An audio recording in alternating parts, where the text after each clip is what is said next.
오늘 이 새벽에 하나님께서 우리에게 주신 말씀은 말라기 3장 4장 말씀 가운데 말라기 3장 17절 18절 두 절의 말씀입니다.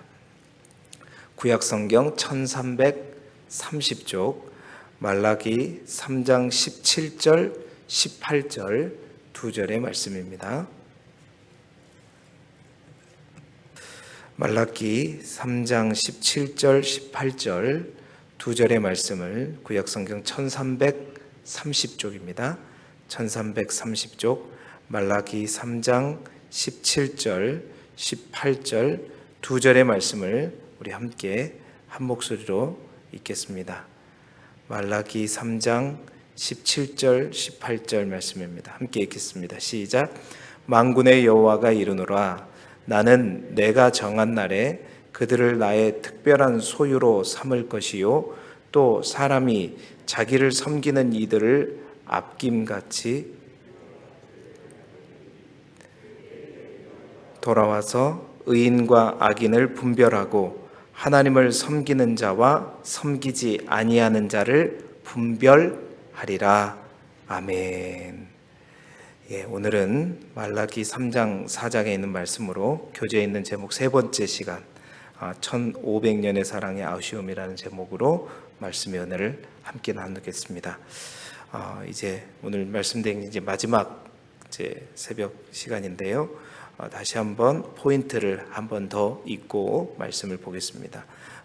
20쪽에 나와 있는 포인트를 함께 읽겠습니다. 시작. 1500년간 이스라엘을 향해 변함없었던 하나님의 사랑이 백성의 무관심과 무지로 인해 거절당하고 맙니다. 아멘. 말라기서는 6개의 논쟁으로 되어 있다고 말씀드렸습니다. 우리가 6개의 논쟁을 중심으로 당시 이스라엘 백성들의 신앙생활에 비추어서 오늘 우리의 신앙생활을 비추어 보고 있습니다. 오늘은 마지막 5번째, 6번째 논쟁에 관한 말씀을 함께 나누겠습니다. 오늘도 2개의 논쟁의 말씀을 통해서 우리 자신을 돌이키고 정말 우리가 하나님을 경외하는 삶, 하나님을 두려워할 줄 알고 또한 하나님을 존중하고 존경하는 그 삶을 통해서 하나님 앞에 영광 올려드리는 저와 여러분이 되시기를 간절히 소망합니다. 5번째 논쟁은 3장 6절부터 12절까지의 말씀입니다. 3장 6절부터 12절까지의 말씀의 논쟁의 주제는 뭐냐면 너희가 내게로 돌아오라라는 것입니다. 내게로 돌아오라라는 거예요. 3장 7절에 보니까 너희 조상들의 날로부터 너희가 나의 규례를 떠났다라고 말합니다. 하나님의 말씀을 떠났다는 거죠. 하나님의 율법을 떠나 지키지 아니하였다. 그런즉 내게로 돌아오라. 그리하면 나도 너희에게로 돌아가리라 말씀하십니다. 그래서 5번째 논쟁의 주제는 그거예요. 너희가 나의 규례를 떠나서 그러니까 나로부터 멀어졌다는 거죠. 그래서 나에게 돌아오라. 그러면 나 또한 너희에게 돌아가리라 말씀하십니다. 그렇더니 이스라엘 백성들이 반문하죠. 7절 하반절에 우리가 어떻게 하여야 돌아가리까? 여러분 이 말은 이스라엘 백성들이 자신의 잘못을 깨닫고 진심으로 돌아가고자 해서 어떻게 하면 돌아갈 수 있습니까? 라고 하나님 앞에 정중하게 돌아가고 싶어서 묻는 질문이 아니에요. 사실은 이 질문은 자기들이 언제 하나님을 떠났는지 따지듯 반문하는 거죠. 하나님 돌아오라니요. 우리는 한 번도 하나님을 떠난 적이 없다. 저는 한 번도 하나님을 떠난 적이 없고 항상 하나님 곁에 있었다는 거죠. 마치 우리가 누가복음 15장에 나오는 탕자의 비유처럼 우리가 저 둘째 아들도 아니고 한 번도 아버지를 떠난 적이 없다. 항상 아버지 곁에 있었다는 거죠. 누구 큰아들처럼 항상 아버지 곁에 있었다. 언제 떠났다는 거냐 이렇게 반문하는 거예요. 따지듯이 하나님 앞에 반문하는 거죠. 바로 이것은 이스라엘 백성들의 완악한 태도를 반영해 주는 그러한 질문인 것이죠. 그래서 그렇게 완악한 태도로 반번하는 그들에게 그들의 악행의 대표적인 신뢰로서 11조와 봉헌물과 관련된 규례를 예로 들어서 하나님께서 설명하고 있는 것입니다. 가장 중요한 규례 중에 하나이고 하나님의 나라를 운영하는 굉장히 중요한 규례 중에 하나인 이 11조에 관련된 규례를 통해서 너희가 나의 규례를 떠났다. 내 곁에 있는 것 같지만 나를 떠나 있다라고 말하는 겁니다. 자, 그러면서 3장 8절에 하나님이 이렇게 말씀하셔요. 사람이 어찌 하나님의 것을 도둑질하겠느냐. 그러나 너희는 나의 것을 도둑질하고도 말하기를 우리가 어떻게 주의 것을 도둑질하였나이까 하는도다. 이는 곧 11조와 봉헌물이라. 그러니까 똑같은 원리죠. 너희가 나의 것을 도둑질하였다라고 말하니까 하나님, 우리가 언제 하나님 걸 도둑질했냐. 아까 우리가 소두에 했던 질문하고 똑같은 뉘앙스로 묻는 것입니다. 그래? 그게 뭐냐? 무슨 말이냐? 바로 11조와 봉헌물인데 어떻게 하는 것이 하나님께 돌아가느냐는 묻는 그들에게 하나님은 온전한 11조와 온전한 봉헌물을 바치라고 말씀하고 있는 겁니다. 여러분, 왜 11조와 헌물에 관련된 규례를 하나님께서 이스라엘 백성들에게 대표적인 예를 들어서 설명했을까? 여러분, 하나님께서 이스라엘 백성들에게 11조를 바치라고 한 이유가 있었죠. 그게 뭐냐면, 그러니까 하나님 앞에서 자기의 삶의 모든 것이 하나님께 속해 있다고 고백하면서 그것을 기억해 하는 원리로, 기억 장치로 하나님께서 이스라엘 백성들에게 명령했던 것이 뭐냐면 11조였습니다. 그러니까 이스라엘 백성들이 출애굽을 해가지고 광야를 40년 동안 돌 때 그들이 먹을 것들 다 그것은 어디로부터 왔죠? 하늘로부터, 하나님으로부터 왔죠. 그 대표적인 그것이 바로 만나와 메추라기 아닙니까? 그러니까 이스라엘 백성들이 모든 소출은 하늘로부터 왔다는 겁니다. 그 만나와 메추라기를 통해서 이스라엘 백성들은 우리가 먹고 마시는 모든 것이 하나님의 것이다라는 것을 40년 동안 잘 배웠어요. 이제 가나안 땅에 들어가면서 이제는 만나와 메추라기가 끊어지기 시작하면서 네가 그 땅의 소산을 가지고 먹게 될 것이다.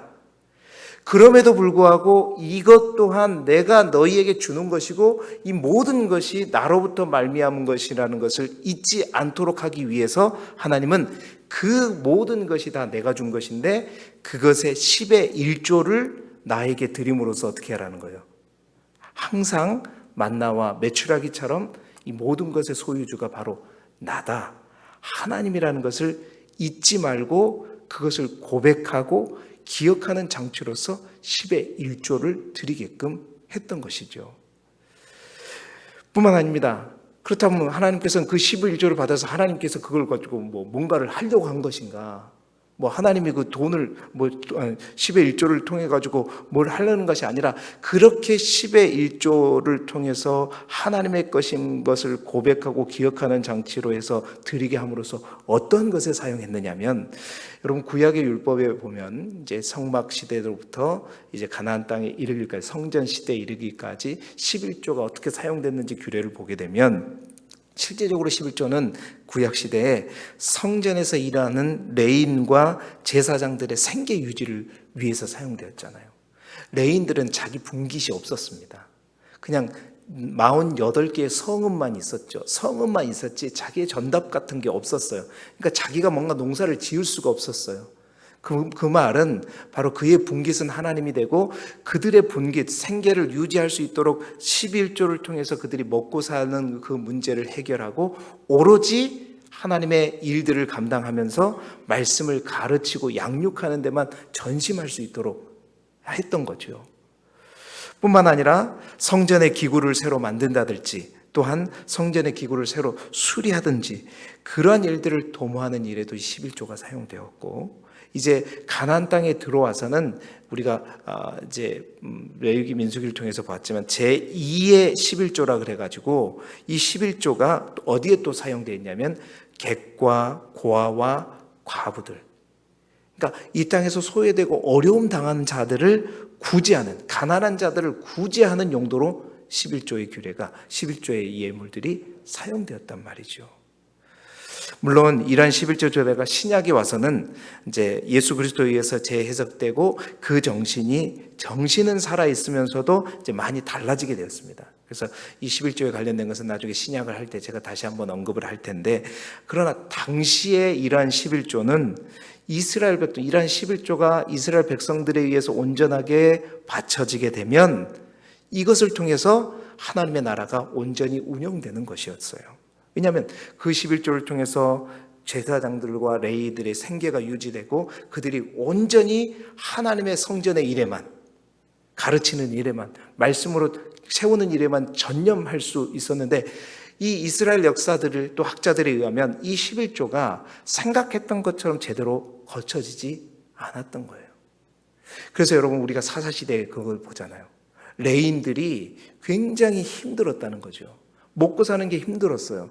그러니까 레인들이, 그 대표적인 것, 레인 첩사건이 발생되면서 이 레인들이 타락하기 시작한 그 근본적인 이유가 뭐냐면 11조가 제대로 거쳐지지 않으면서 이제 성전에서 일하는 사람들이, 성막에서 일하는 사람들이 온전히 먹고 살 문제가 해결되지 않는 거예요. 그러면서 이제 하나님의 말씀을 떠나게 되고 하나님의 말씀을 가르치는 사역들이 온전히 이제 되지 않다 보니까 결국 어떻게 해요? 자기의 소견에 옳은 대로, 말씀이 통치하는 나라가 아니라 자기의 소견과 자기의 뜻이 통치하는 나라가 되어버린 거예요. 이게 바로 사사시대였습니다.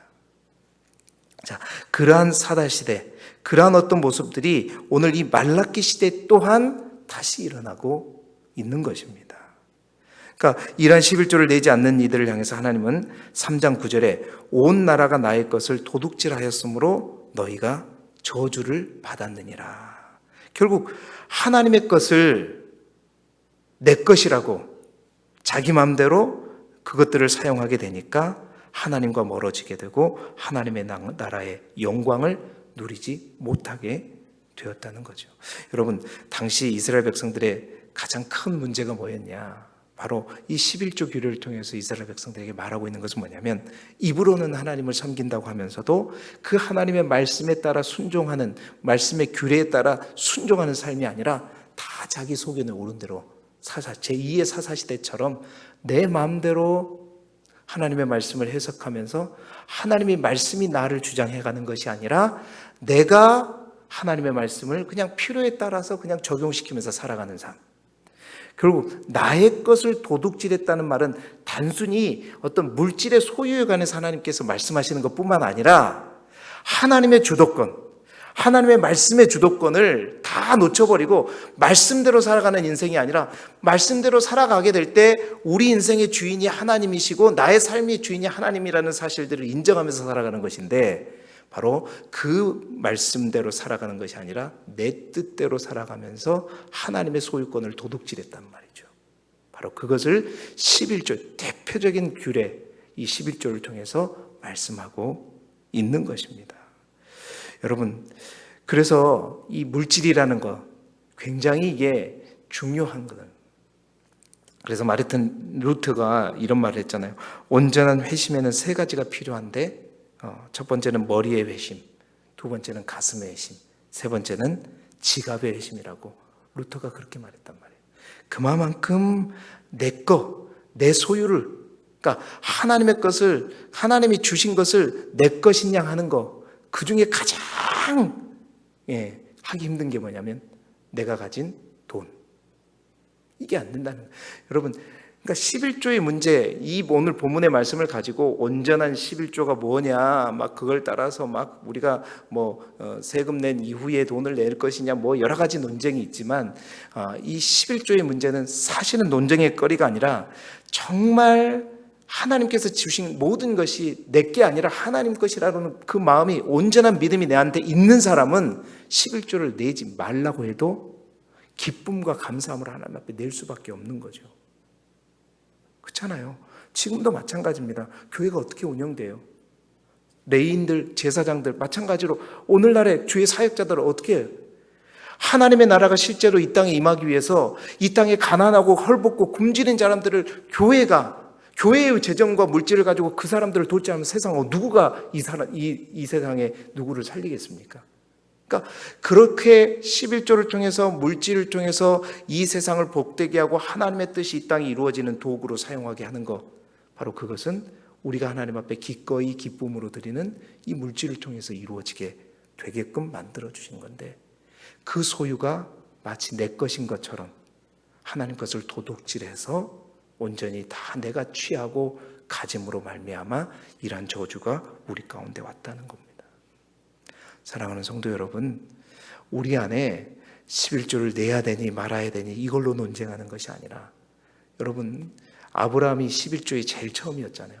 아브라함이 11조를 냈을 때, 멜기세덱에게 11조를 내줄 때는 율법도 없었습니다. 다시 말해서 11조에 관한 모세의 율법이 제정되기도 전이었어요.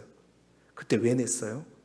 이 모든 것을 이기게 하시는 그 하나님, 전쟁에서 이기게 하셔서 그 전쟁을 통해서 차지한 모든 발침을, 이것을 주신 것이 하나님의 은혜라는 것을, 그 기쁨과 그 감사함으로, 이게 내게 아닌 것을 하나님께 나한테 다 주셨는데 이것을 감사함으로 하나님께 어떻게든 드려야 되겠다라는 마음으로 하나님의 이름으로 축복하는 그 멜기세덱에게 하나님께 드리는 마음으로 10의 1조를 드린, 거기서부터 출발했잖아요. 여러분, 야곱도 마찬가지입니다. 야곱이 베델에서 하나님께서 나에게 다시 돌아올 수 있는 은혜를 더하여 주시면, 그토록 큰 기쁜 은혜를 내가 받았다면 이제 내가 가진 모든 것의 10의 1조를 당신에게 드리겠습니다. 이것 또한 여러분, 모세의 율법이 있기 전이었어요. 오늘 내 삶의 주인이 누구인가, 오늘 이 말씀을 통해서 우리 자신을 잘 돌아봐야 합니다. 하나님께서 단순히 어떤 물질, 돈에 관련된, 헌금에 관련된 것만 얘기하는 것이 아니라, 정말 내 소견에 오른 대로 하는 모든 것은 다 내가 하나님의 소유권들을, 하나님 것을 도둑질하는 거란 말이에요. 왜? 우리의 삶의 주도권, 주인이 하나님이신데 내 마음대로 내 뜻대로 하는 그 모든 것을 다 내려놓고 그 말씀대로 하나님의 말씀을 쫓아 온전히 순종할 때, 그것이 너희가 나에게 어떻게 하는 것이다? 돌아오는 것이다. 아무리 내 몸이 새벽마다 이렇게 나와서 하나님께 예배 드릴지라도 삶 속에서는 항상 나 마음대로, 특히나 물질에 있어서는 하나님 앞에 절대 내 마음대로 다 하는 거, 하나님은 그 중심을 보시는 거예요. 온전한 11조라는 것은 온전한 어떤 물질, 그것을 넘어서 우리의 마음 중심을 온전히 하나님께 드리고 있느냐 말씀하고 있는 거예요. 하나님은 다 아셔요. 저는 모릅니다. 하나님은 다 아셔요.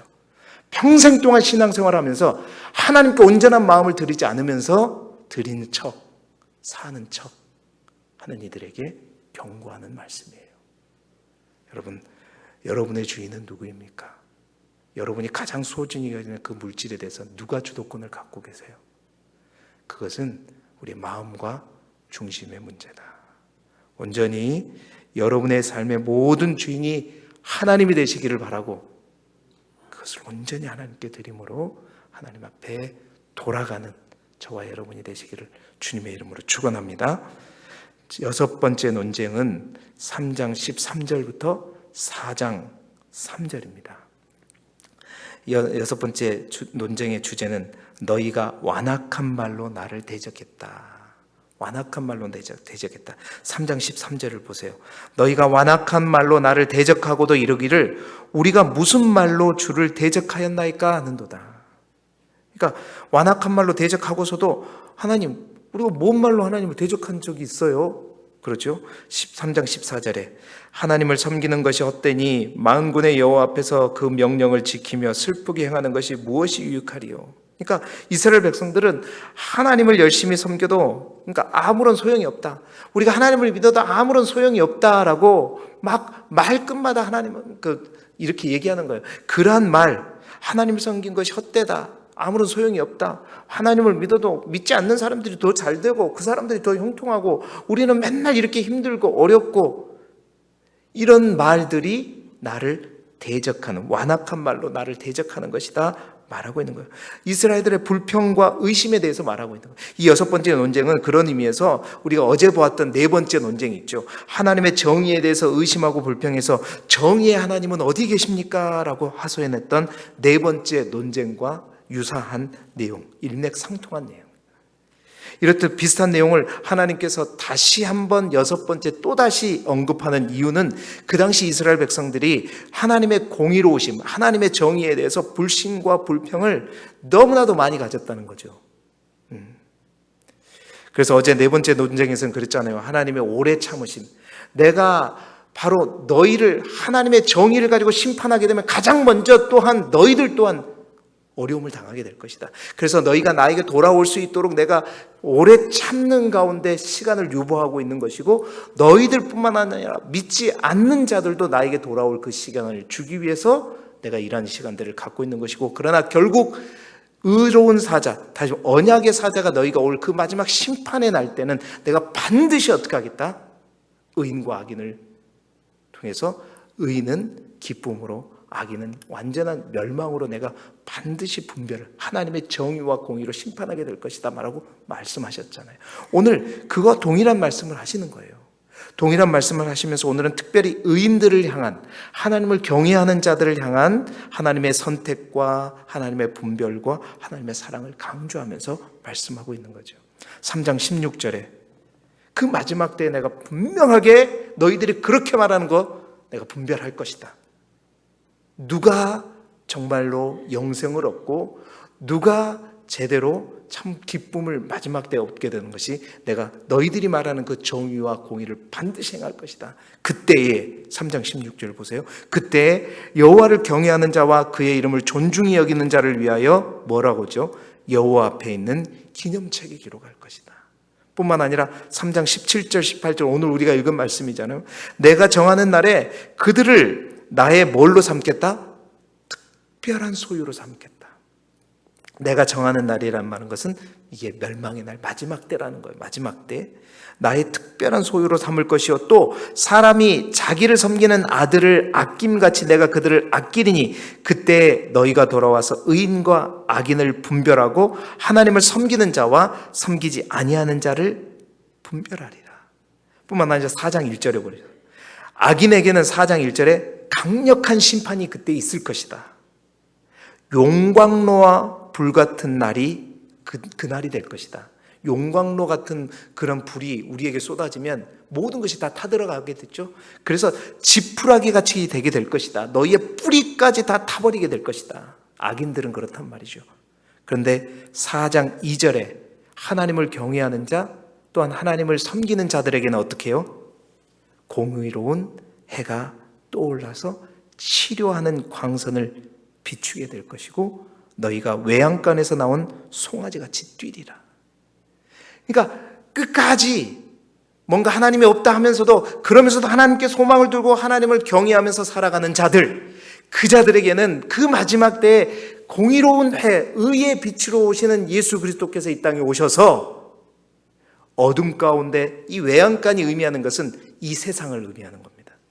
어둠이고 더럽고 지저분한 곳과 같은 이 외양간에 있던 송아지가 의로운 햇빛 치료의 강선이 쏘아지면서 밝아지고 넓은 곳으로 나오게 되고 모든 것이 치유되고 회복되어서 다시 이제 환하고 넓은 곳으로 나와 송아지가 기뻐하고 뛰는 것처럼 그러한 날 기쁨, 회복이 이루어지게 될 것이다 말씀하고 있는 거예요.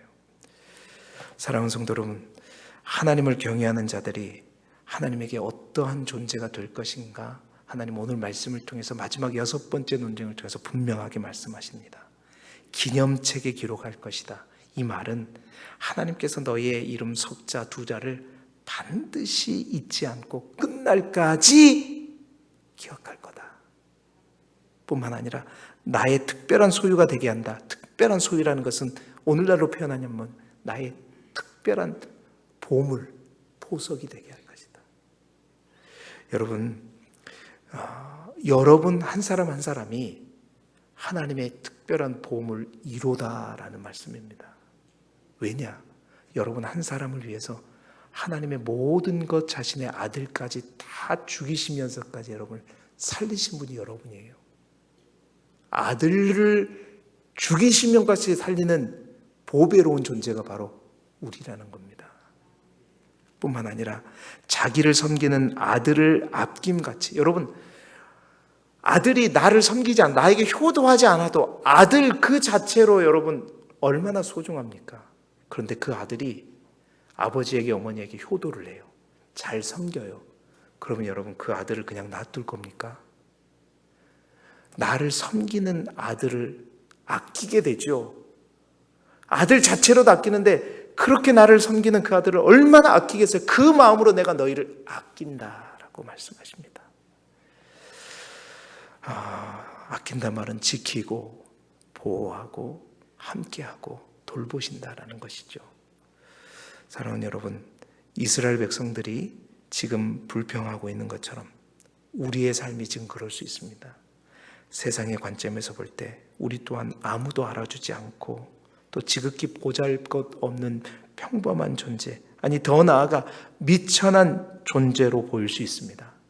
세상 많은 사람들에게는 그럴 수 있죠. 그러나 여러분 하나님께서 보실 때 여러분 한 사람 한 사람은 최고의 가치를 가진, 하나님의 가장 값진 것을 다 죽이시면서까지도 여러분을 소유한 아주 귀한 보배와 같은 존재들이 우리 한 사람 한 사람이다. 여러분, 그래서 정말로 우리가 어떠한 처지와 상황에 있을지라도 자긍심을 잊지 마시기 바랍니다.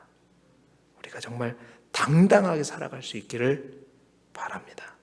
그래서 이 땅에 살 때에 그 마지막 때에 공의로운 해와 치료의 강선이 떠오름으로 말미암아 우리를 회복시킬 그 하나님을 생각하면서 오늘도 비록 세상의 정의가 사라진 것 같고 하나님이 안 계신 것 같은 그 상황 속에서도 흔들리지 말고 당당하게 세상의 관점으로 여러분을 바라보지 마시고 하나님께서 우리를 어떻게 바라보는가를 분명히 깨닫고 오늘도 정말로 내가 주인 되는 삶이 아니라 하나님이 주인 되는 삶을 살아가시고 하나님을 경외하는 삶을 통해서 별과 같이 빛나는 여러분의 인생이 되기를 그리스도 예수 이름으로 축복합니다.